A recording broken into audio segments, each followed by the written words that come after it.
Hi, good evening, everybody. So sorry for the delay. So Oladayo is meant to be here doing this, but she has network issues, unfortunately. So I'll just stand in for her so that our speaker can jump right into it and show us what she prepared for today. So please let's just start. If you are here, leave the comments. Let's see your comments. Let's see your comments. Let's know that we are here and we are listening. Are we ready? Are we ready? Are we ready? So without further ado, please let us welcome Mrs. Eunice Akuru on stage. Let us welcome her on stage.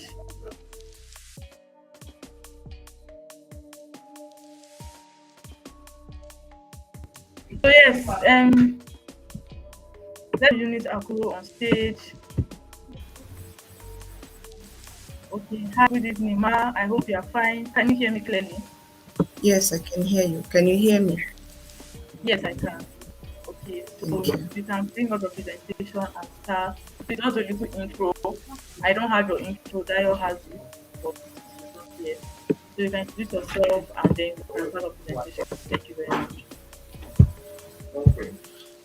Okay, thank you so much for the platform. I am Eunice Akuru, an advanced PhD researcher at the Department of Livestock and Pasture Science, University of Fort Hays, South Africa. I'm also a lecturer at the Department of Animal Science, University of Nigeria, so I'm currently on study leave.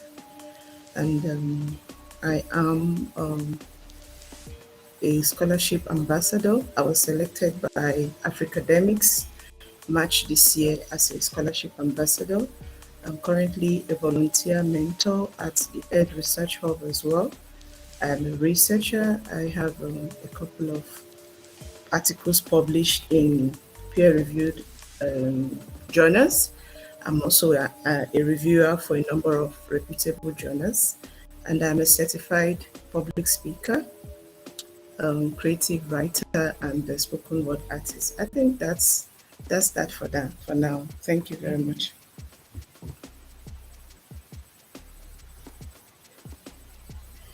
Can you hear me?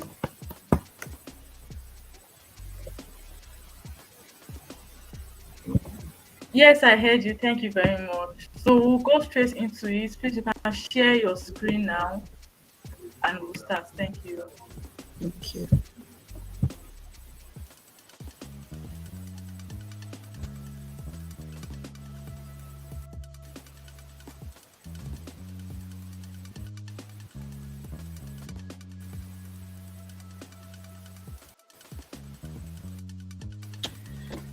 So please, can you confirm that you can hear me? Yes, I can hear you loud and clear and I can see your presentation. You can see my presentation. Okay, thank you very much. So good evening, everyone. Thank you so much for coming. So tonight I'll be talking on admission and scholarship tips, what it takes to secure admission and scholarships, both at home and abroad. I am Eunice Akuru. Happy listening. So this is my presentation outline. I'll be looking at in-country admission tips, overseas admission tips, scholarship tips, and then I'll give a recap of my presentation. So quickly, I'll go to in-country admission tips. Assuming you are applying from Nigeria, you want to gain admission, how do you go about it?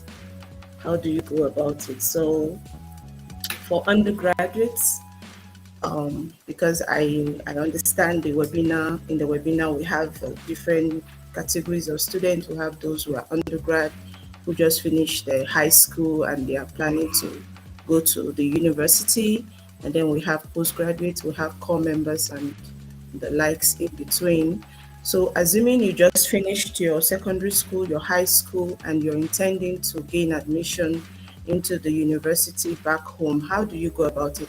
I think the first step to take is for you to decide early what course you want to study and what university you want to attend.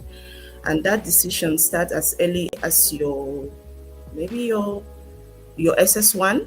Yes, when the division begins to be made classification, whether you're a science student or an art student, that is when the that decision is to be made. When you find yourself doing well in science-based subjects, and when you find yourself doing well in art-based subject, it gives you, a clue as to what kind of course you're going to study. So early decision is very important. And then it's very important for me to say that you need to study a course for yourself. I know most times, there's this pressure from parents. Parents want to make the decision for their children on the particular discipline they should go for. But I think that is very wrong. An individual should be allowed to make the decision on the course of study.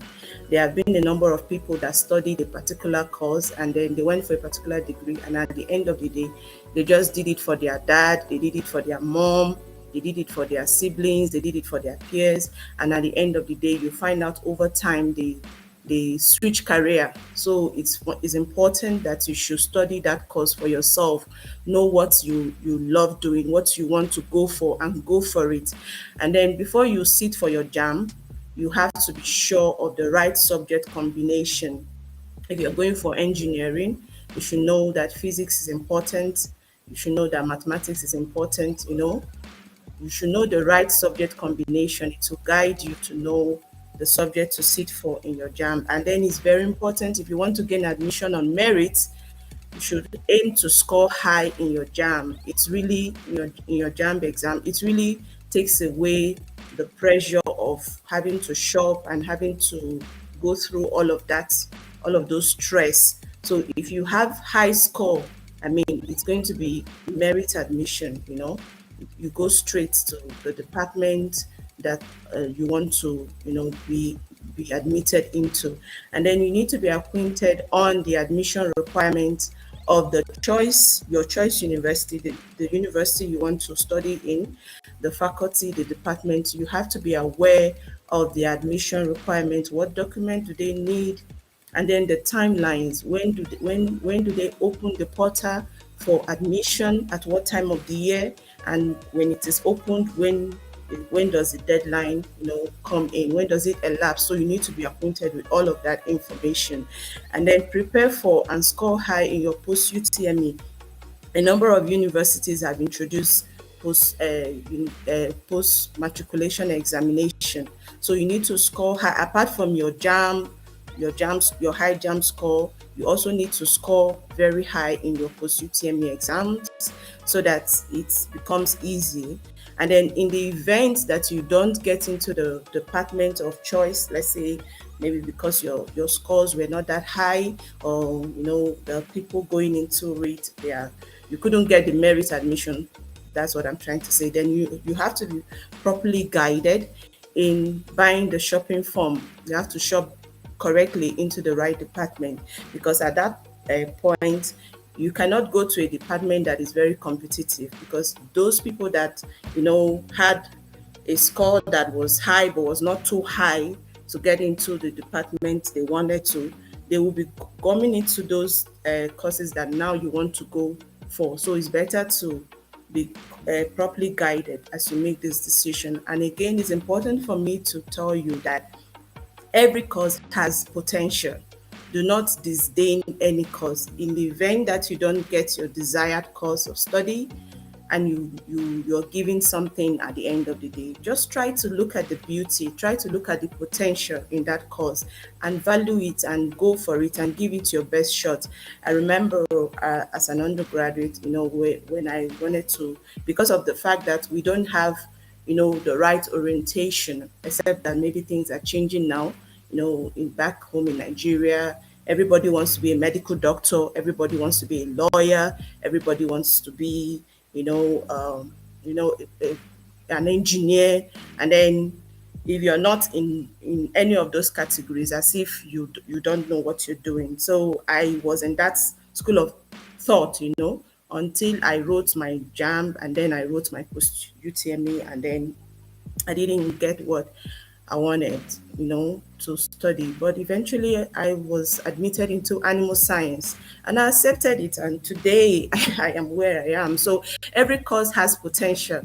So value the one you're giving. And then if at the end of the day you're not satisfied and you want to write another jam, another post UTME, which is another year, staying at home and preparing and all of that, you have to prepare better so that it becomes easy for you. And then in-country admission tips for postgraduate students, there's usually an entry examination. So if there's any to be written in the university you're going to, you have to be aware of those, I mean, of that exam and how it is written. Are there past question papers? Are there people who have written it? How is it done? So get all the necessary information. It will guide you. And in most cases, supervisors are assigned to postgraduate students, whether you're coming for your master's or you're coming for your PhD. Based on the area of specialization, a supervisor will be assigned to you when the department, meets for their admission discussions and all of that. So otherwise, another way to go about it is to identify and approach a supervisor in your field. You must have identified supervisors that are in your area of interest. You approach them and let them know your desire that you want them to be your supervisor. And then you need to search for updated admission information on the school website. The school you want, the university of your university of choice, check their website to know all information regarding admission. And then on social media as well, you can get a lot of information regarding, post UME, when universities are opening for shopping and shopping lists and all of that. So you get all of that information. You can also get reliable information from friends, from families or other people, colleagues. These are places you can get information. So, and then I quickly go to oversee admission tips. It's important for me to tell you that you need to be open-minded when it comes to the country of choice, the university, the course of study. A lot of people, they can be so fixated on going to a particular country and then they stay years, they're looking for admission, whereas there are opportunities everywhere. So you need to be open-minded and also understand that research is interdisciplinary. So what you need to do is to find a common ground between you and the supervisor you want to work with. So you need to understand that research has gone interdisciplinary. So you can navigate, you can find a way, a common ground, something that agrees between what you want to do and what the other person has to offer you. And then the requirement for admission overseas differs based on level of study. For undergraduate, most times you have to apply directly to the university, and that same direct application applies even to scholarship. The way scholarships is given to undergraduate, in most cases, when you get an undergraduate admission, if it's a school that has a scholarship opportunity and you are selected for that particular course, that particular degree, the scholarship will also be attached to it. And then for postgraduate, there are different ways of going about it. It could either be applying directly to the university. You let's say you want to come to University of Cape Town, for instance, and you want to study engineering, let's say mechanical engineering. You just go to the website of University of Cape Town and you search the Department of Mechanical Engineering and you look at the requirements and then you go about it that way. Or otherwise, it could be through your friends that are already in South Africa, they're already in Cape Town, or that are in US, through networking, and then they guide you on how to go about it. Maybe there are things you need to do to complete the process. Your friends on ground will be able to help you. It could also be through maybe meeting your supervisor in a conference, and then you get talking and you introduce yourself and you say, okay, I've read so much about you, this is who I am, these are my intention. And then from there, the professor can give you his card and say, okay, write me an email and all of that. And then the conversation goes on and on. And then there's also a practice that is common called emailing potential supervisors. You can write an email, somebody, maybe you've not met the person, you've not met the supervisor over a conference before, but you want to work with him or her, you can write cold emails. and then await their response. You could also be meeting a potential supervisor over social media platform like on LinkedIn. A lot of people have gotten supervisors through LinkedIn by engaging in the maybe the post of the supervisor, trying to send a direct message, trying to trying to engage the supervisor. So these are various methods, and also calls by hosts. And then, okay, at times there are established laboratories or established researchers that may have some research space in their research lab, and then they put up a call in the public and say we are in need of a particular candidate, and these are the requirements, and then it becomes public, and then people begin to submit applications. It could also be a scholarship or mobility placement, like when I was selected as a master's research exchange student in 2015 when I went to Stellenbosch University. It was true. I didn't have to apply for admission directly to the University of to Stellenbosch University.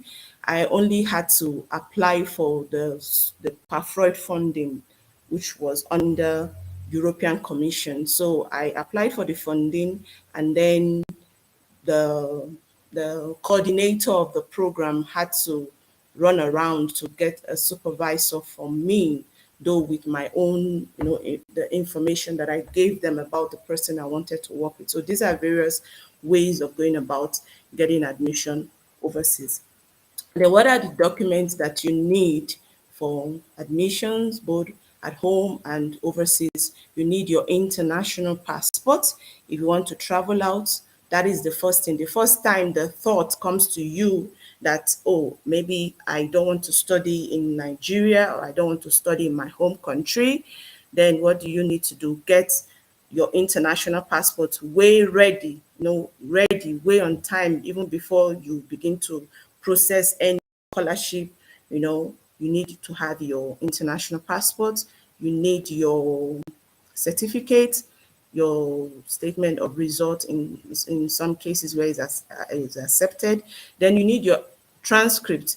If you're going for masters, you need your BSc transcript. If you're going for PhD, you need both your undergraduate and master's transcript. And then there are countries where they need to evaluate your documents to know if it is up to the standard of what they offer in the country. So before you're allowed to do your masters, they need to evaluate the courses you did in your undergraduate to see if it matches, the degree that the undergraduate degree that they do in the country, in their own country. So if it matches, then they will allow you to do a straight masters or a straight PhD. Otherwise, suggest to you some courses that you need to take to make up. So in South Africa, we have what we call SAQA, South African Qualification Authority. They will have to verify your documents, they will check your transcript, and after the verification, they will make recommendation to the university.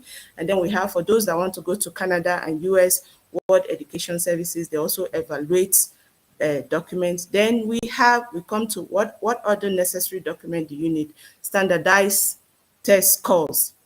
For undergraduates, there is what we call American College Testing, and there's also the Right. SAT exam. So there are some universities that require these standardized exams. You need to sit for them and get the required scores.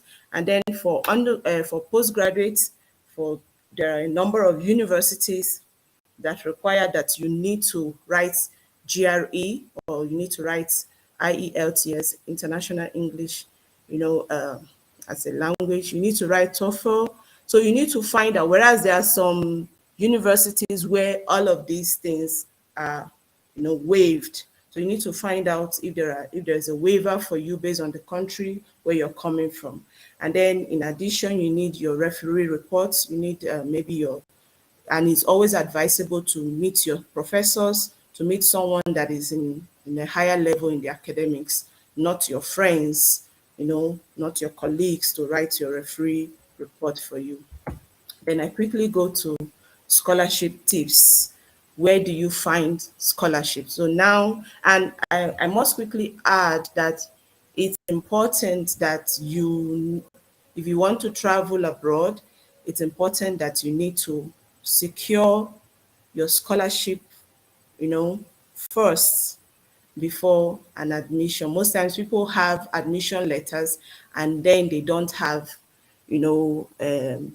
a scholarship. They don't have a host, they don't have funding. So if it is always easier when you already have a scholarship and then you can easily approach, a potential supervisor, and that kind of helps them. It takes out a lot of burden from them that, okay, this person does not need any financial support from me. So all I just need is to serve as a supervisor to him or her. Where do you find scholarships if you want to, if you're seeking for one social media is a very, very good place, for you to source for information, verified and timely information on scholarships.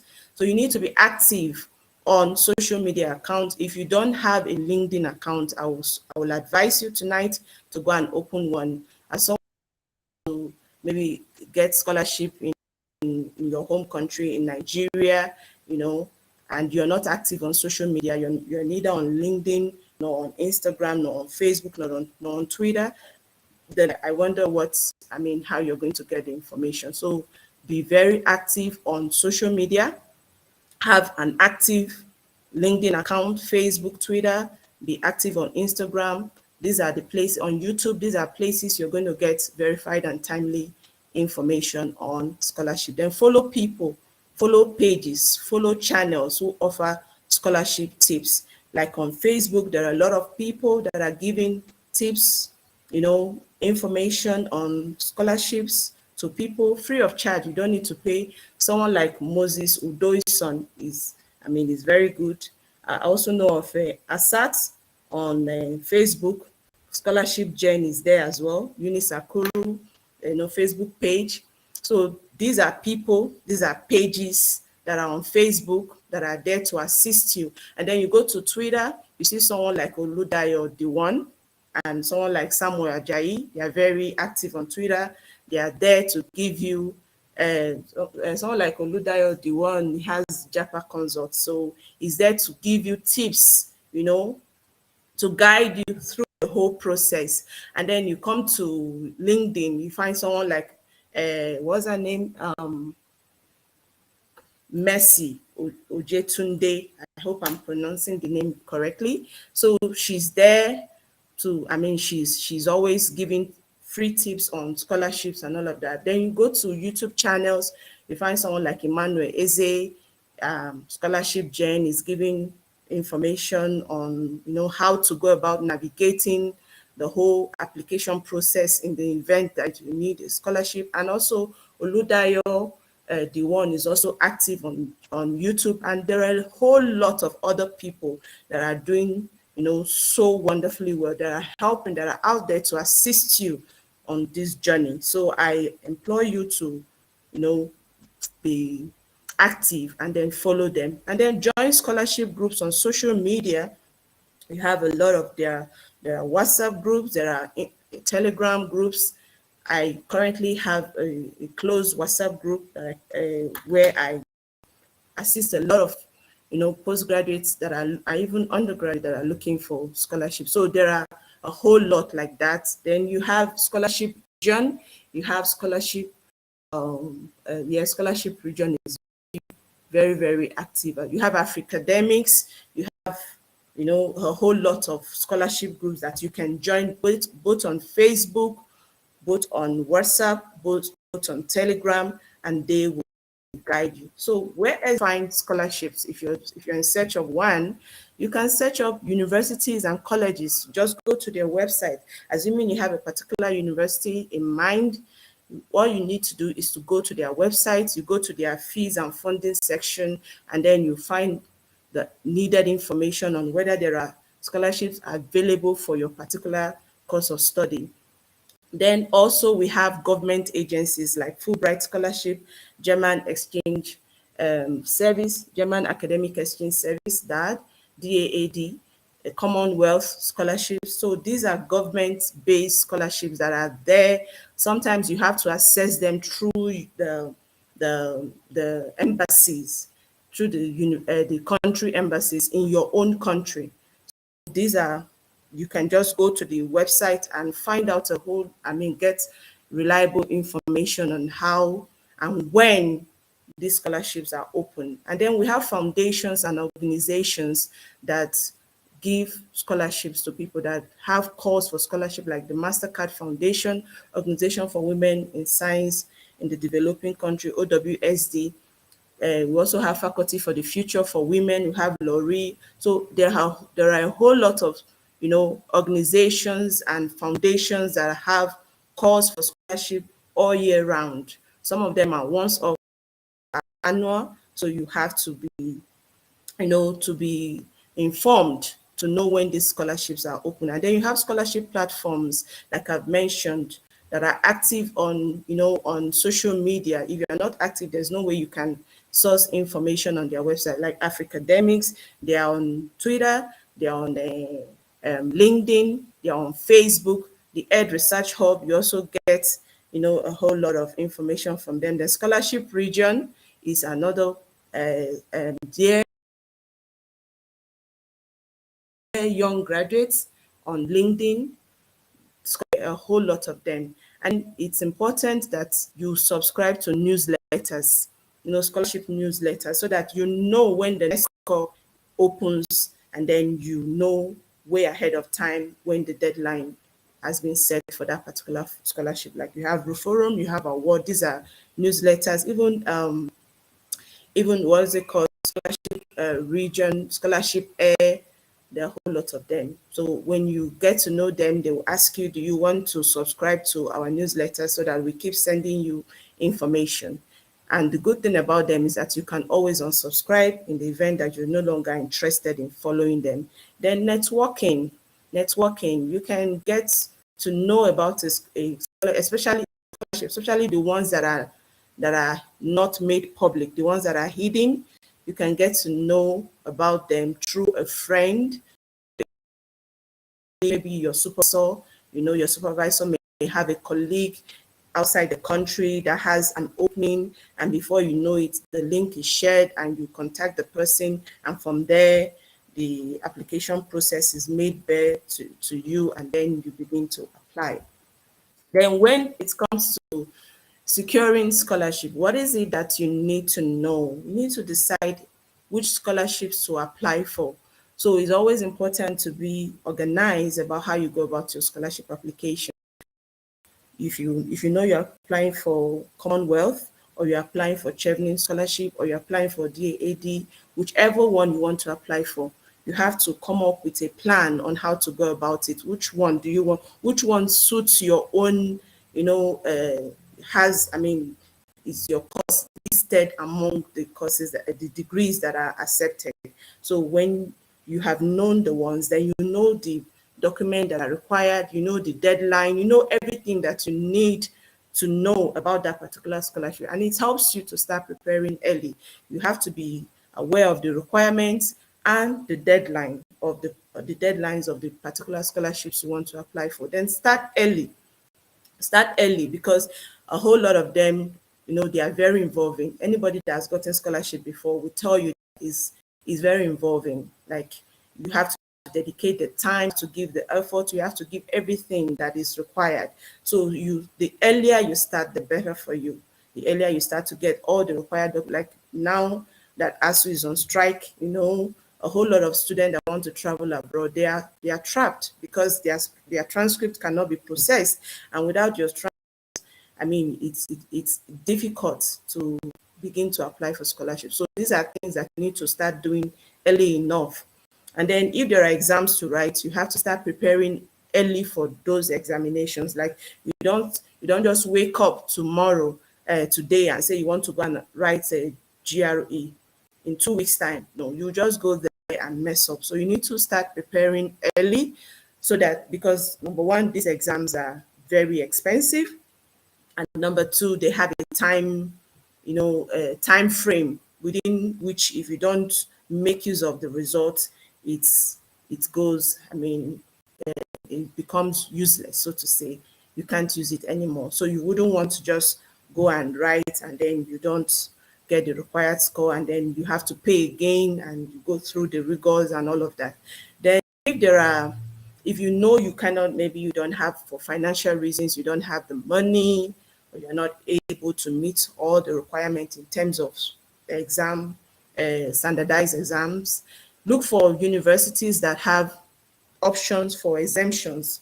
Like if you don't meet every requirement, especially with regards to, exam scores, standardized test scores, there are universities like in US and Canada that have exemption options. They can exempt you from, so maybe based on the country you're coming from, they've decided that you do not need to write this particular exam. So you are granted, if you request for it, you can be granted an exemption. Then submit before the deadline. Don't wait until the last minute, until the last day of the application before you begin to submit. A lot of things can go wrong.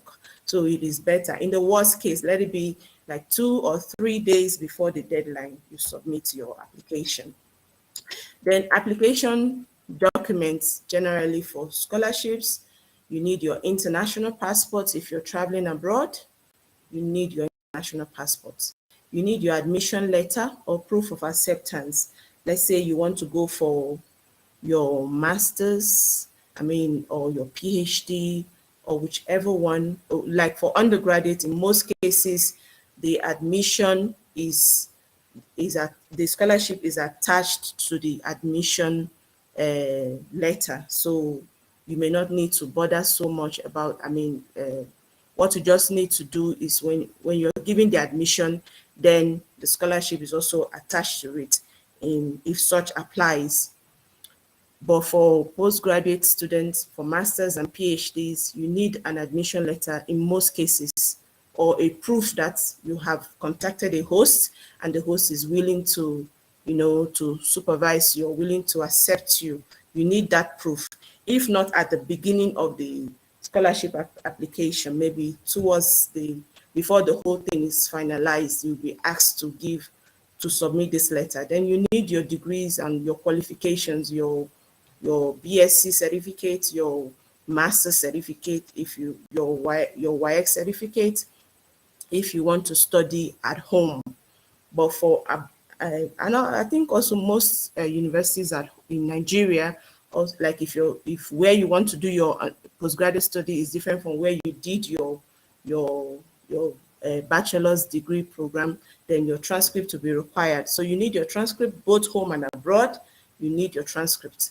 You need your NYSC certificate for local scholarships only. If you're applying for PTDF scholarship or any other scholarship in Nigeria, where country of origin, you need, in Nigeria, we have National Youth Services Corps certificate. So you need your NYSC certificate. Then you need your CV.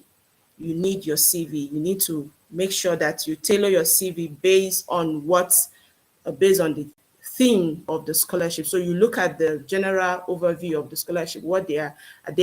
Let's say a scholarship like a scholarship that is more into leadership. They want to see your capacity to lead people. So if you have led people in the past, you have to include that in your CV.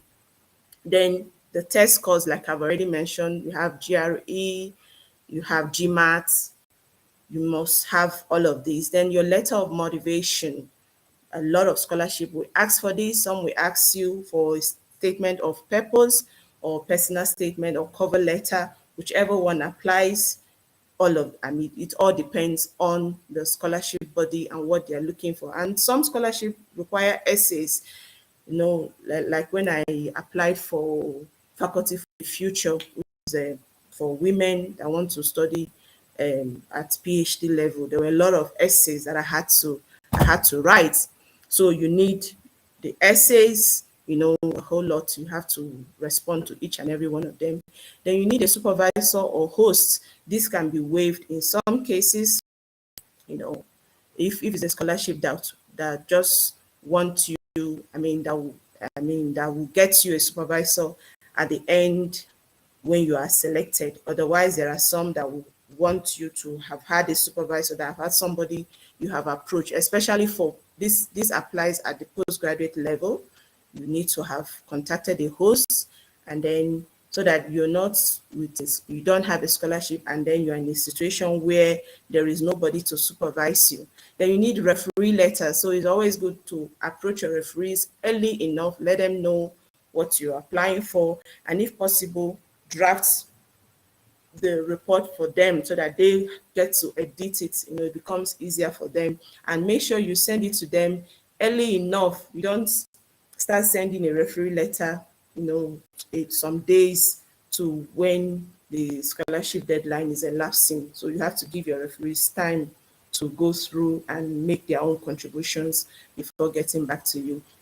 And for masters and PhD scholarships, there are some that require you to have published. Let's say you want to go for masters, they require you to have published your undergraduate project, your the what you did in your undergraduate as your project. They need that you must have published in a reputable journal.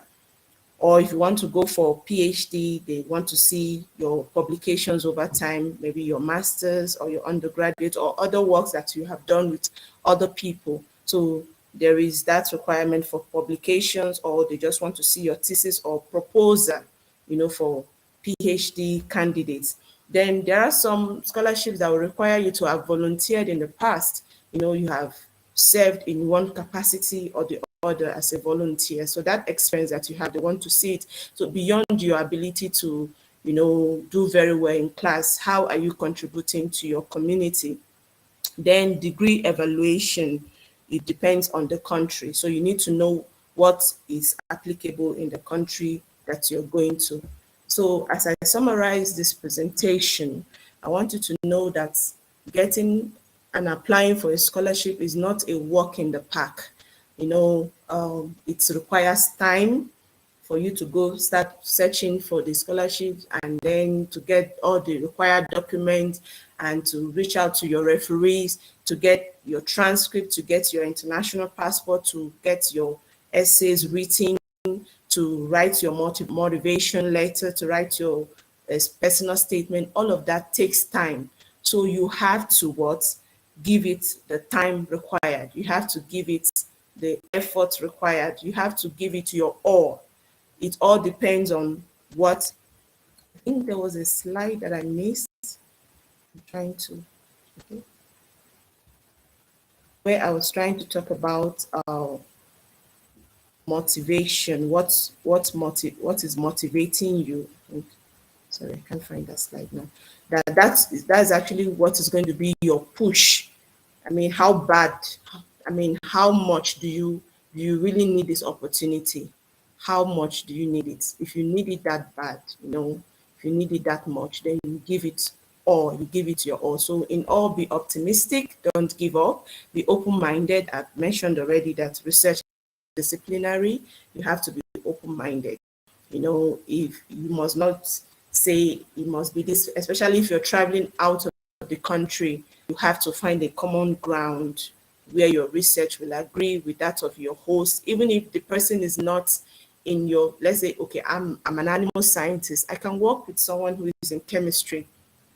I can work with someone who is in microbiology. I can work with a food scientist. If I want to work with a food scientist, then I have to do a research that is more into food. That, let's say, I'll do something that will allow me to do sensory evaluation, which is where the food science component comes in. If I want to work with a microbiologist, then I have to look at the microbiology aspect of animal science. If I want to work with someone in chemistry, then I have to look at nanochemistry, aspect of animal science. So you just have to be open-minded and don't limit yourself. Then be organized, get all your documents in one folder, submit clear copies, get everything that you need.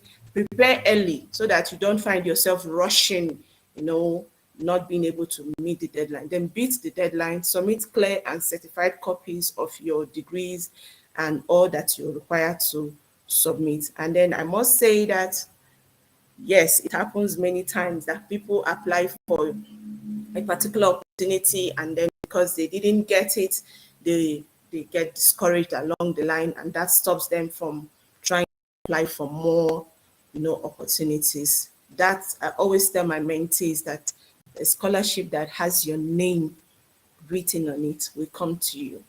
So that you applied for one and it didn't work does not mean that another would not work. Before I got the National Research Foundation and the World Academy of Science Scholarship, I know I had applied for a whole lot. I had applied for many scholarships and I got rejections.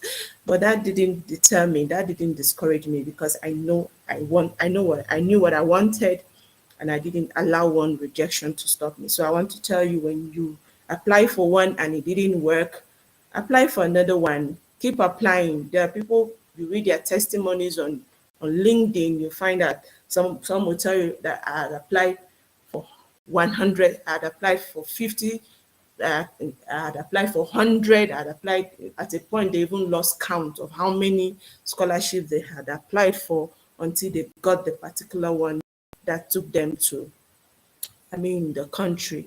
So and like I said, be open-minded. Some people will tell you that I want to go to US, I want to go to Germany, I want to go to Canada, and then they keep applying for scholarships in the US and Canada, and it's not working, and they just keep doing that.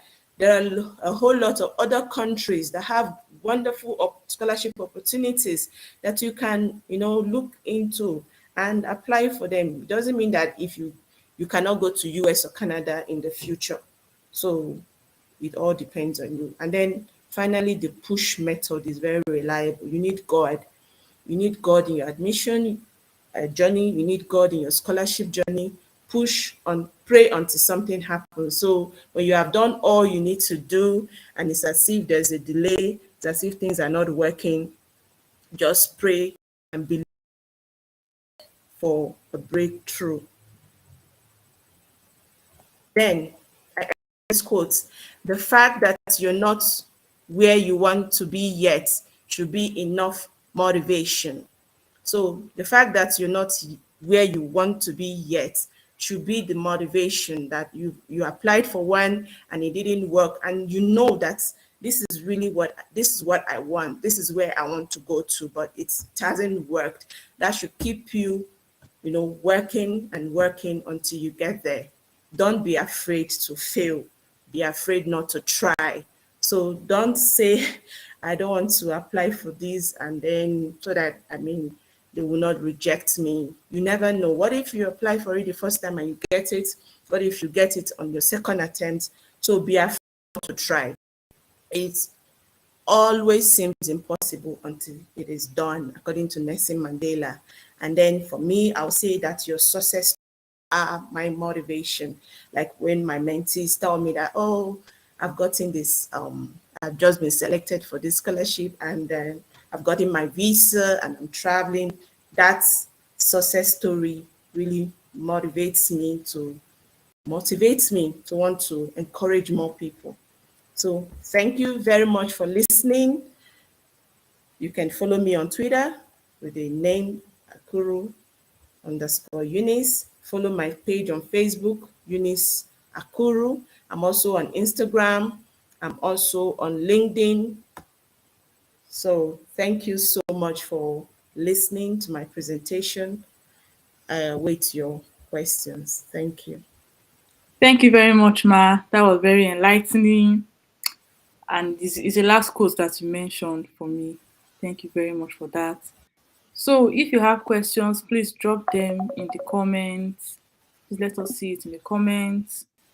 So I mentioned that earlier, and you're waiting for questions. Else is good night. Can we find you on LinkedIn too? Yes, I'm on LinkedIn. Eunice Akuru is my name on LinkedIn. So everybody, please reach out to Eunice Akuru on LinkedIn. Please do not spam her with unnecessary messages, just in case your question is not here. I believe you can ask you privately. I hope so. Yes, you're free to ask me. And like I also mentioned during the presentation, I have a WhatsApp group, a closed group where I guide people one on one for those that need scholarship. So you're free to reach me. I'm on Facebook.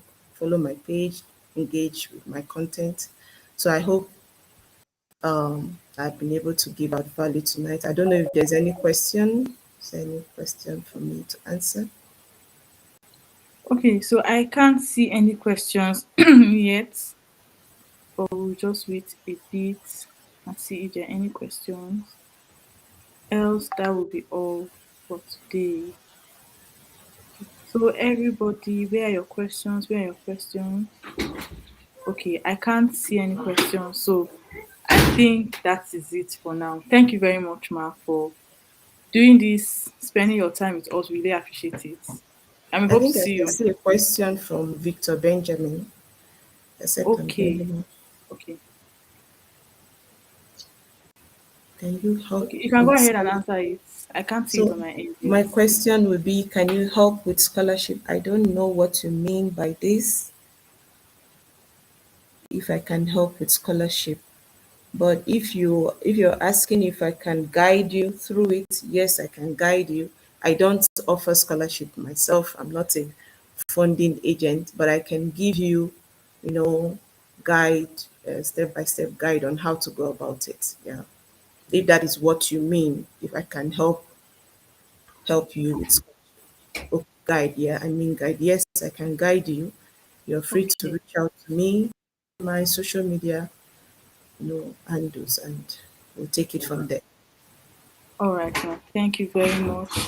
And yes, thank you everyone that joined us today. I hope you really got value. Hope you took good notes too.